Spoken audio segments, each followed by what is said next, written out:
अरे थांब थांब थांब, पकड पकड पकड, गेली नाही पाहिजे अरे थांबा, पहिल्यापासून सांगतो. कामावर सुटलो आणि स्टेशनवर आलो. स्टेशनवर पाहत नाही तर 3.5 सेकंदानं आपली लोकल सुटली.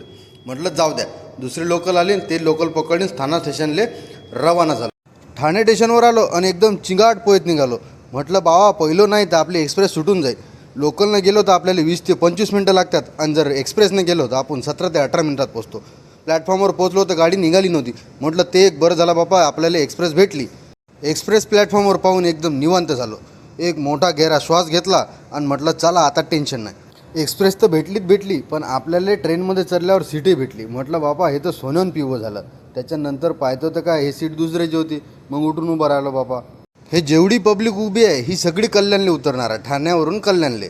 आणि हा गडी पा कसा झोपेला तर ट्रेनमध्ये एकदम निवांत, जसे काही आपणच सीट आहे भाई. जनरल आहे जनरल, पण एकदम मस्त सोय आहे. थोड्या वेळात कल्याण आलं आणि कल्याणले उतरणारी तुम्ही पब्लिक पाहू शकता किती येतं. हे कल्याणले उतरणारी पब्लिक सगळी कर्जत आणि कसारा हे ट्रेन पकडण्यासाठी ही एक्सप्रेस पकडते. स्टेशनवर पोचलो आणि एक मोठा श्वास घेतला. चला म्हटलं आता निवांत झालो आपण. आता स्टेशनवर पोचलो. बाहेर बघतो तर काय पाऊस नव्हता, पण आज मी छत्री घेऊन आलो होतो.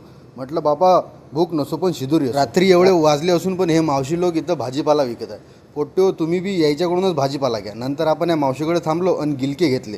तुमच्या इकडे या गिलकेले काय म्हणतात आपल्याला कमेंटमध्ये नक्की सांगा. या मावशीनं आपल्याला 30 रुपयात 1 किलो गिलके दिले.